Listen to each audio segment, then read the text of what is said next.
tole du'a kan kaase namummaa isaatiin kaase. Waaqarratti garuu namummaa isaatiin bakka itti hojjetu tokko iyyuu hin qabu. Namummaadhaanis hin turre waaqummaa Ani isaatiin gaaffii si hojjechaa ture. gaafadhe waaqummaa isaatiin lafarratti waan hojjenne naan jetteetta du'a kan kaase namummaa isaatiin Humna waaqayyo abbaatu namummaa isaa keessaan ta'e du'aa kaase. ikkoo waaqummaadhaan kaase moo namummaadhaan kaase. Namummaa isaatti fayyadame amma qonna dhaggeeffadhu kaa. Amma Galate. oh no. Galate. Eshi. Namummaa Yesus isaatiin Kiristoos kaase moo waaqummaa isaatiin kaase du'a. waaqummaa isaatiin miti waaqayyo Namummaa isaatiin kaase jechuudha. Namummaa isaa keessaan humna waaqayyootu fayyadame du'aa kaase. Galatoome. Kanaafuu namni du'aa kaasuu hin danda'a. Yesus Kiristoos du'aa kan kaase nama ture jechuudha. Tole. Galatoome. Nama ture. Namadha jechuudha. Garuu Du'aa kan kaase nama malee waaqayyo miti humna jechuudha. waaqayyo abbaatu.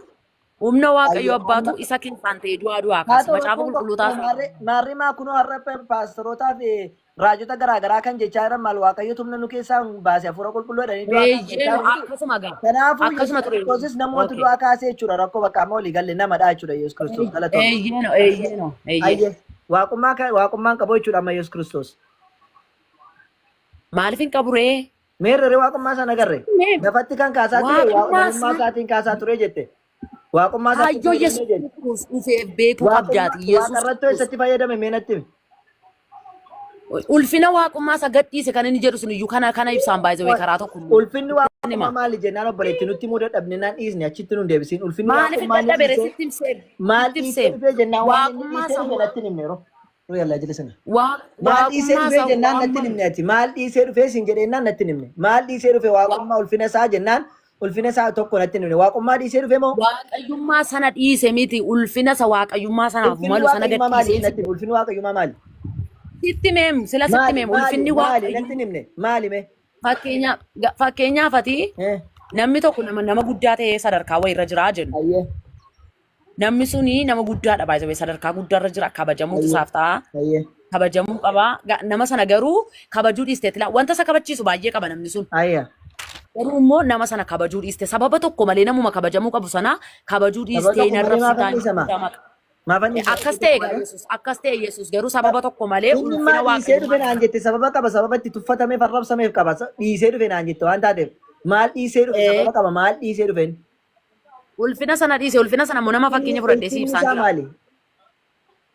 Fakkeenyaaf kabajamuu qaba ture. Ikkoo ulfinni isaa maalii siin jedhe ulfinni inni dhiisee dhufe maali? Fakkeenyaaf anamma koo ulfinni koo sammuu koo toote baradheen sammuu kooti ulfinni koo ta'e yoon ani gaafa nama sammuu kootti fayyadamee barsiisummaa gaafa dhiisee akka ijoollee ta'e namni maal na godhaa?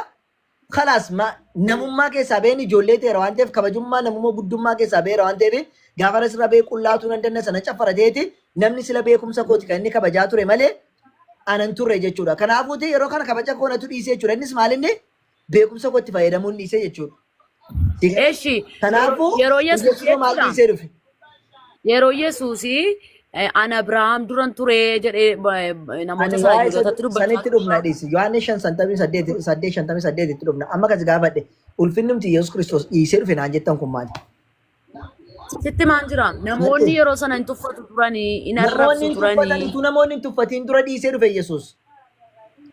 Inni gaafuma akkas hin jettanitti ulfina isa waaqayyoon isa wal fakkeessu dhiiseeti garbichummaa fudhatee jedha.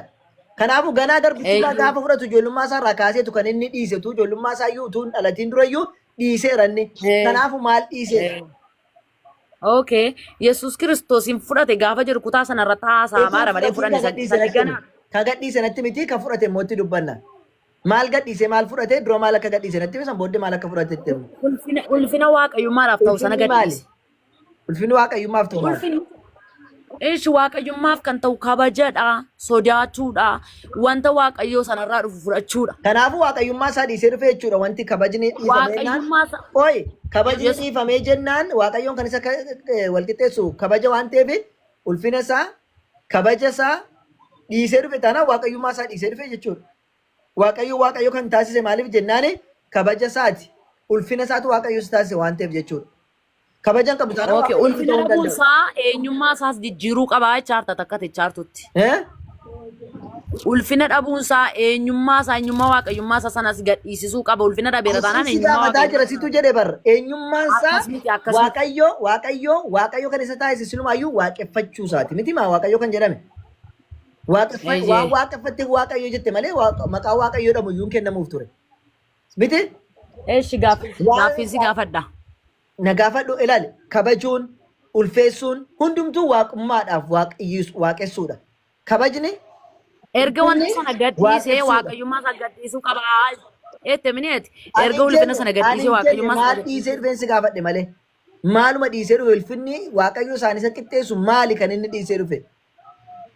Isa si ibsee ulfinni suni waaqayyummaa isaa wanta inni fudhatamuu qabu kabajamuu kan qabu sodaatamuu kan qabu sanatu dhiisee dhufe jechuudha. Kanaafuu waaqayyummaa isaa dhiisee dhufe. Kanaafuu waaqayyummaa isaa dhiisee jechuudha kan jette miliinsi galatoome akkas taanaan walii galleedha. No.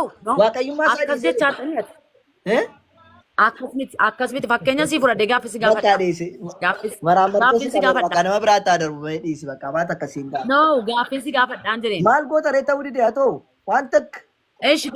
Gaaffisi gaafadha. Lakki jetta deebitee maal sii goona kanama biraa gashidha bakka mee dhiisi dhaggeeffadhu. Gaaffisi gaafadhaan jireen gaaffii kun adeebisi. Naan gaaffii na gaafadhu rakkoo qabu garuu siin akka nama maraamartootaa teetta waan ta'eef dhiisi na gaafadhata. Lakki maraamartoon taane na dhaggeeffadhu. Ayyee. Amma fakkeenyaaf nama baay'ee sadarkaa guddaarra jiru tokkoon fakkeenya si fudhadha. Qabeenyaanis nama baay'ee sooromee jiru tokko bakka laayifii istaandardii isaa eeggate nama jiraatu tokko jechuudha.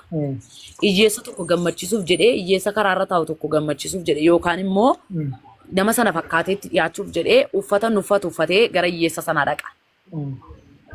Nyaata inni nyaatu bakka inni taa'u daandiirra taa'ee dhaqee isaa wajjin nyaata. Gammaddu kaa hiyyeessi kanatti. Oi kana dhaggeeffadhu maal?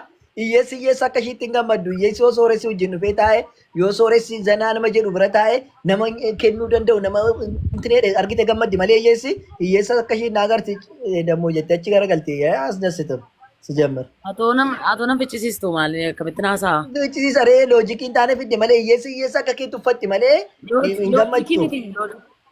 Loojikii miti. Loojikiidha kun waan namni beekun karaa tokko dhuftee naa ibsuun kee loojikii jedhama. Loojikii ittiin deemtuun immoo hiyyeessi wayyaa abiyyiin utuu inni wayyaa akka